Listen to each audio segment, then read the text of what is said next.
Hello，大家好，欢迎观看黑影 TV，室内的节目啊，咱们今天来认真的复盘一下我刚刚参加完回来的波士顿马拉松，第127届波士顿马拉松。先简单说一下波士顿马拉松的名额获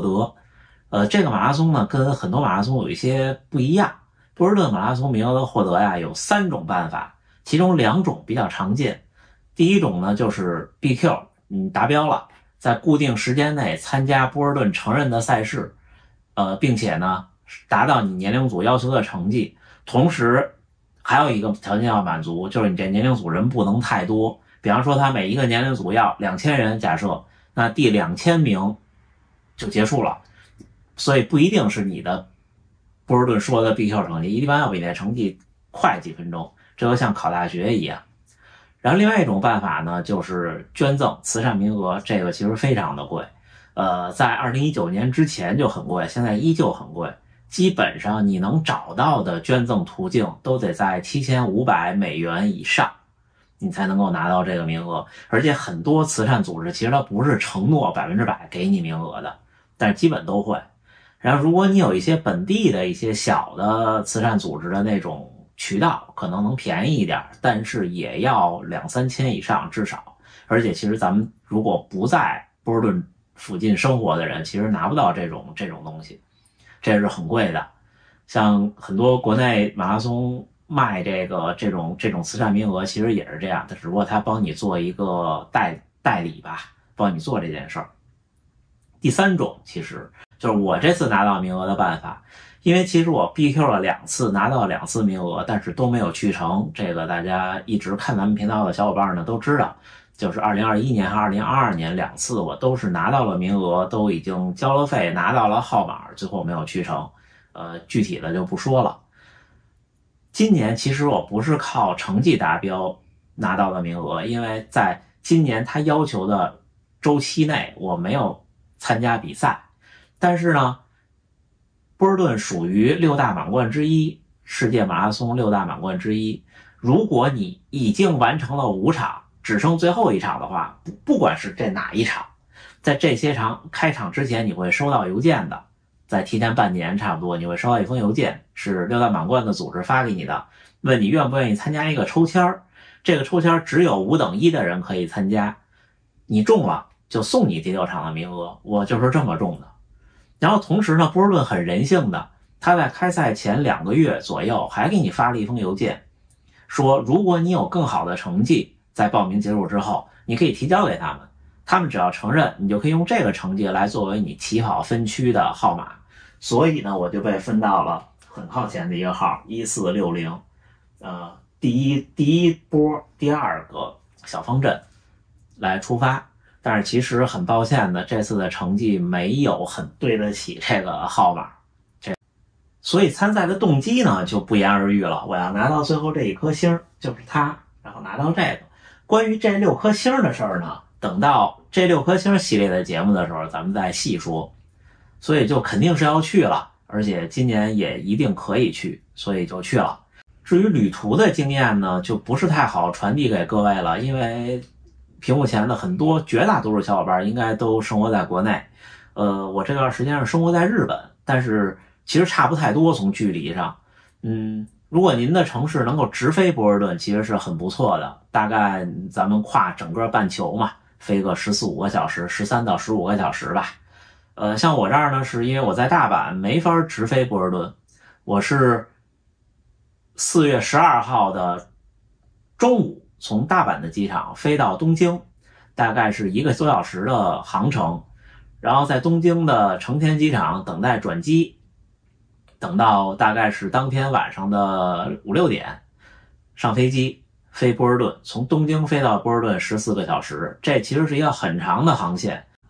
飞的路程还是挺长的，但是在飞机上我觉得时间过得还是很快的，又快又慢的一种感觉。慢呢就老想着能尽快的到达，快呢又是因为心里老想着这个事儿，就不停地给自己找事儿干。你们看到我行程的就是旅途的第1期视频的那个话外音，就是在飞机上我写的，当时还是挺有感触，然后再加上飞机上正好是要睡觉的时间，睡了2觉就过去了。到达波士顿呢，波士顿的机场其实挺小的，美国的海关大家都知道的，就是要排很长的队，在那儿你要做好心理准备，排很长的队，然后过海关。过海关是比较容易的，就是你只要说你是来跑马拉松的，都不会有任何其他的问题，就问你待几天，然后就结束了。下了飞机，出了机场，因为波士顿城市很小，机场离市中心很近，我们就住在终点旁边很近的地方，从机场打车过去的话20分钟，也就是这样就到了。所以说呢，旅途的劳顿还好，到达波士顿也是晚上，所以呢，就给小伙伴们一个建议，如果你也从比方说北京或者说东京这种地方起飞，跨半球的话，你可以选择晚上起飞的航班。这样的话呢，到那儿还是晚上，这样你在航班上呢，如果尽可能的坚持不睡觉的话，你的时差会比较好倒，因为你当时就晚上了嘛，你很困，你睡一夜，第二天你一醒就是白天。但是呢，还是有难度。这儿我特意说一下时差。我去过美国3次，第一次是2017年去跑芝加哥马拉松，那一次呢，几乎第3天、第2天可能就没事儿了，就算有事儿，就是困或者起得特早，但是也没有那种很难受的感觉。2017年那时候我是32岁。第二次是2019年去跑纽约马拉松，就觉得稍微差点意思。差不多要都比赛之后了，我才完整调过来。但是呢，当时的感觉是说，就是早醒，因为这时差一般都是早醒，夜里1-2点就睡不着了。但是当时的感觉是早醒以后呢还行，就最多就不睡了嘛，有点无聊，但是没有那么难受。比赛的时候也没有太多受时差的影响。这一次不行了，这一次我已经38岁了，所以说呢，这身体明显的感觉跟之前不一样。这次到了波士顿也是早醒，但是就是特别困，就白天有那种熬了几夜的感觉。包括现在回到大阪生活，回到这个时差又往回倒的时候，到今天还没有完全倒过来。所以大家跨州参赛或者跨很多的时区参赛的话，还是要有心理准备。如果你想冲成绩，一定要早去，当然这个就要涉及到这个时间和经济的成本，否则的话就安全完赛就好，很难冲出很优异的成绩，这个客观的说。下边咱们就开始说比赛啊。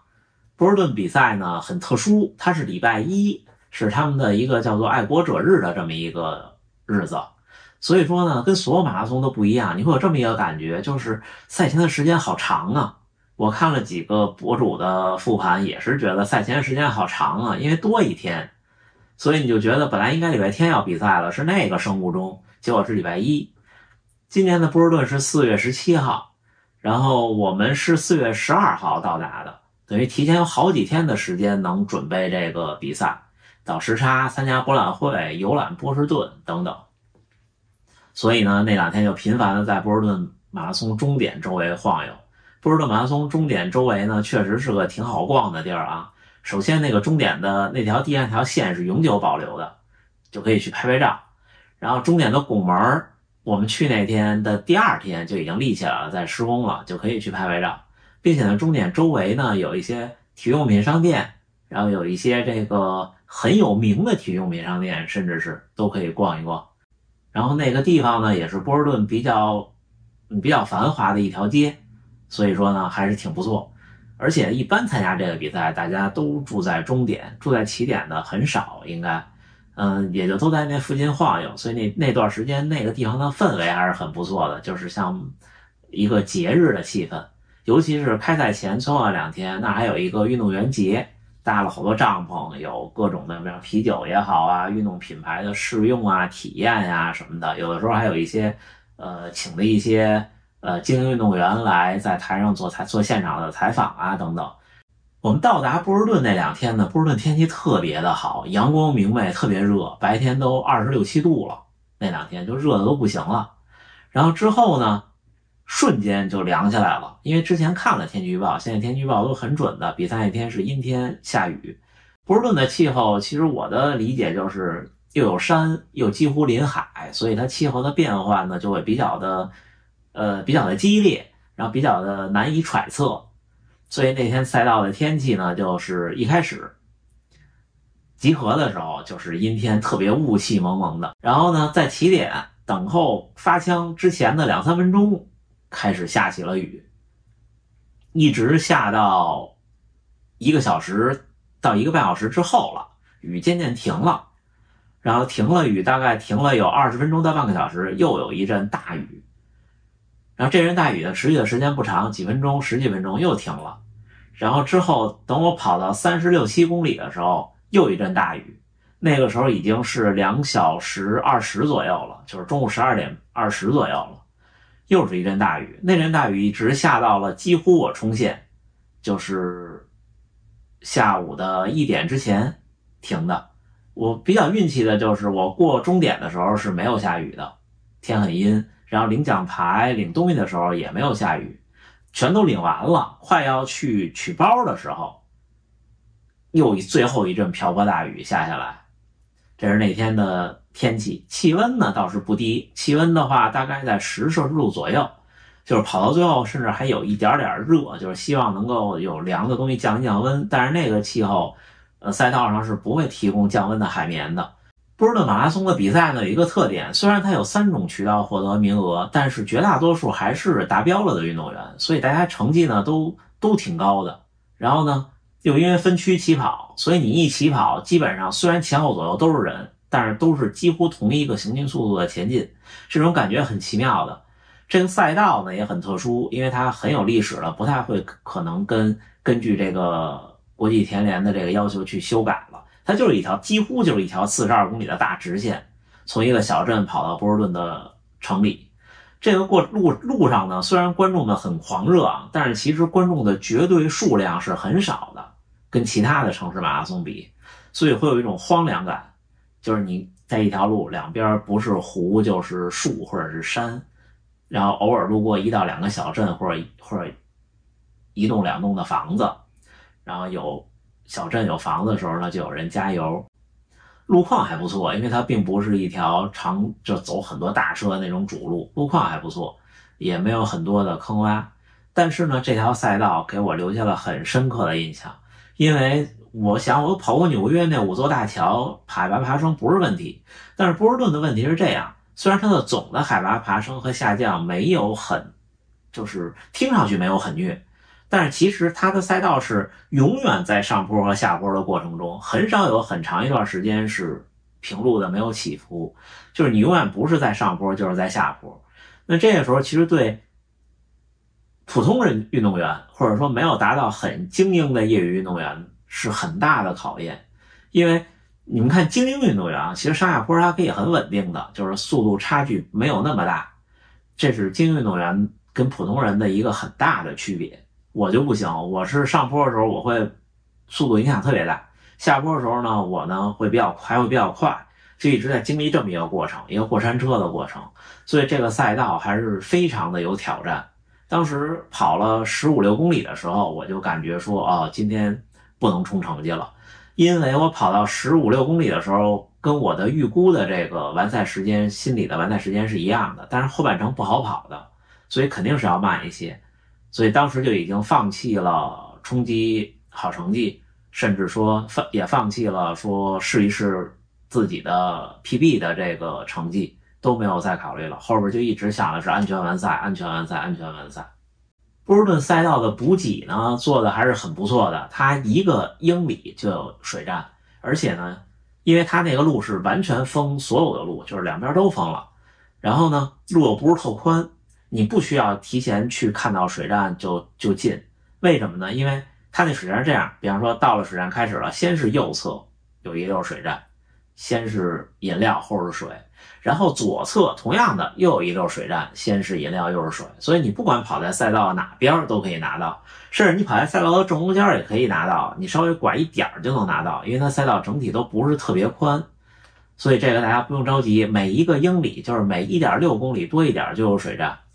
这个是它的一个挺不错的一个点。同时呢，能量补给是那个很有名的那个品牌的能量胶，然后有咖啡因的和非咖啡因的，在10几公里就开始有3次，所以说大家可以完全不带能量胶的话可能不行，因为你一开始要吃一个，但是一般带1到2个就足够了，如果你后边能拿到，而且它肯定可以拿到，就不会因为到后边就发完了。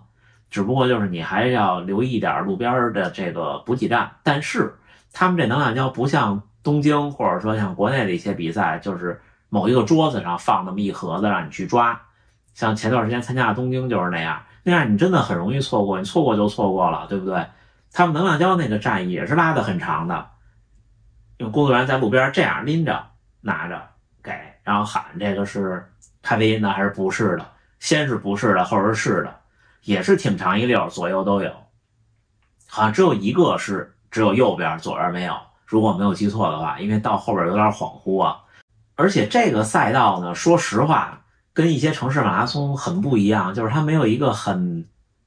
没有那么多的标志性的景点，比方说像纽约的5座大桥，像你要去跑伦敦过20公里的那个桥，还有大笨钟什么的，或者最后的白金汉宫，像你跑北京有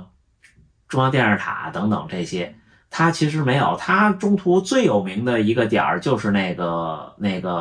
女子学院了，对吧？但是它的有名也只限于说人们比较狂热，确实尖叫的太狂热了，他们真的是就不停的在喊，有那铁栅栏，然后有那个学生就半个身子在铁栅栏外，然后后边2个人瞪着他，怕他摔出去，然后冲着你喊，那块还是挺让人激动的。其他的没有什么自然和建筑的景点，就是让你记忆犹新的。整个赛道两边比较的枯燥，带引号的枯燥，就是会让你有一种疲劳感。最后那个新穗坡其实没有想象的那么可怕，因为我说的前面一直是上下习惯了，就跑那个坡的时候就很正常，因为它毕竟没有那么陡，就是一个持续的上坡就是了。您如果说我要冲成绩不能掉速，那确实是挺艰苦的。但是呢，你要说本着完赛的态度或者去朝圣波士顿的态度的话，我觉得完全没问题。并且我认为除了本土选手以外，大多数选手去跑波士顿都是抱着一个体验波士顿的这么一个心态去的，很少有人说我去波士顿是为了冲击今年最好成绩，我觉得很少。至于我在这场比赛中的表现呢，之前很多期也说了，我再总结的说一下。首先一开始的身体状态呢，运动状态还行，但是身体状态不好，因为时差影响的非常严重。不光是睡眠，更多的是肠胃和饮食的这个感觉。就那几天每一顿饭其实都是在夜里吃的，在我生物钟的夜里吃的，就是这东西吃进去是没问题的，但是首先吃起来的感觉就不对，然后整个消化循环的感觉也不对，造成那几天就老是觉得没有精神，无精打采。所以说整个身体状态不是一个冲成绩的状态。跑起来之后呢，一开始都是按照2小时45的完赛的配速在跑，大概到25、6公里的时候，我放了一点，放了大概有10公里、8公里的样子，减了2、3秒、3、4秒。真正的觉得说出现问题是在34、5公里以后，在那个时候觉得，哎呦，感觉跑不起来了，冲不上力量了，我就放慢了。那时候大概慢到了4分左右的配速，到4分05吧。然后之后呢，就是37、8公里的一阵大雨，然后那阵大雨的时候，造成它因为有风，一刮风，然后大雨下来，浑身肌肉是冰凉的，冰凉了大概有1公里，就造成了大腿的抽筋儿。为什么会这样呢？一方面是消耗比较大，因为要对抗这个天气和爬升；另一方面就是因为肌肉冰冷了以后，就是你对它感觉不敏感了，就你并没有感觉到它慢慢的要不行了。像平常我比赛，我会感觉到，他这段时间好像状态不好，要抽筋了，那我会调整一下，短暂的调整一下呢，就会缓解这个症状。而这场比赛的时候呢，没有这个调整，因为就像打了麻药做手术一样，你是不知道疼的，麻药劲一过，一下就疼起来了，对不对？抽筋那天抽筋也是这个原因，对肌肉不敏感了。所以大家在天气冷的比赛或者下雨雪的比赛的时候，要注意这一点。到38公里的时候，突然一下右腿、大腿后侧整个的一个大抽筋，就站在那儿动不了了，然后停了大概有2分到2分半，拉伸了一下，拉伸完了以后就好了，就可以跑起来了。所以还是证明我刚才那观点，如果在之前就感觉到的话，去调整就不会掉那么多，会掉一点，但是不会掉那么长的时间。那场比赛跑了2小时56分多一点，如果没有抽筋儿这件事儿，就我之前能够调整的话，我的估计大概在2小时49可以完赛。那一个抽筋大概影响了7、8分钟的样子，因为还有后边的1公里没有跑起来，大概在6分的配速跑了1公里，所以你们想停了将近3分钟，然后呢6分的配速影响了大概就是2分钟，这就是5分钟，然后再有之后的一些影响的3分钟，一下就过去了，对吧？另外这场比赛我的分析是，我之前的每一场比赛基本上在32公里到34公里都会有一个心理的一个关卡或者一个盼头，就是在那时候一般都有人等我，一般都是家属啊在那儿等我，以前是给我递补给，后来是给我提相机，所以呢我当时想是34公里，如果有人有这么一件事儿的话，等于他分了一个阶段，最后那几公里就糊弄过去了，或者就混过去了，是心里不会那么疲劳，这次心里很疲劳，因为这次约定见面的地方已经是40公里之后了，就是在第25个 mile， 因为前面都确实不太有合适的地方，而且它赛道是一条大直线，这也是如果有陪同您去参赛的家属，确实是不太好在中途等您，因为它是一条直线的40多公里到达终点，除非您租车开车可以。我也看有一些国外的博主复盘这个马拉松说，就是家属跟赶场一样，在一个点开车去等，这个也可以，但是这条件确实是有些高，不是太好实现，所以一般都是在最后那块等了，所以这也是一个心理的点。所以我老说马拉松其实是一个很系统的一个系统工程，不光是身体的，还有心理的一些建设，在整个比赛中还是很影响成绩的。虽然我们是一个唯物的这么一个观点，马拉松确实就是你有1分能力就有1分的成绩，但是很多时候心理的调节会造成你体力分配的一个问题，或者说你的这个意志力的一个问题。行，这就是一个对赛道的一个简单的回忆。说说补给，那天是这样的，起床以后呢，正常吃早饭，然后呢比赛之前吃了一个能量胶，起跑之前，然后8公里吃了第一个能量胶，16公里吃了第二个，之后呢22公里吃了一个赛会的，之后呢28公里吃了一个自己的，之后32公里我吃了一个，虽然就隔了4公里，我吃了一个咖啡因的，因为这个实在是觉得顶不住了。之后最后就是36公里到37公里的时候又吃了一个普通的，那天比计划多补充了1到2个能量胶。那时候其实并不是因为饿，是觉得说也许吃了会更好，但是其实并没有更好。那场比赛真的很艰难。至于电解质还是跟每场一样吃了3粒，那天因为不是太热，也流失的不是太多。但是这种寒冷的比赛大家要注意补水一定不要过。那天我的补水有一些过，因为呢不补又害怕又担心，但是补到最后到38公里以后有那种已经想上厕所的感觉了，这个状态是不对的，怎么有水已经多了，让你的身体太重了，所以这个是一个经验的分享。最后呢说说对波士顿马拉松，